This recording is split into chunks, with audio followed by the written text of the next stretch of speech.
in your part, in your understanding of the whole Congress and the current, United States government, uh, what percentage do you believe that people are now understanding the evilness of the Chinese Communist Party, and how urgent it is for all these people who are diligently working in Washington to believe that it is the time to understand how important the NFSC is in the United States and all over the world, and it is the time to understand how urgent it is to realize the threats from the Communist Party in the United States. Thank you, So Congressman. that's a great question, and thank you for that question. Thank you for being here.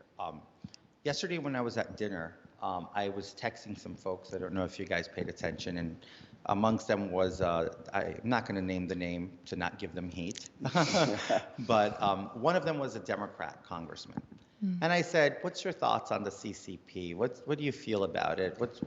Can we do something together as a chamber on a bipartisan, united way to start tackling down and taking down the CCP? So it was a little late, so I get a text from this congressman earlier this morning at around 7:30 in the morning. Great food, hate everything else. So that's essentially his way of saying, let's work together, let's do something, because the reality is they're our enemy, and we need to fight the CCP. I think I wouldn't say 100%, but I'm pretty close that a vast majority of Congress understands the threat that the CCP is for us.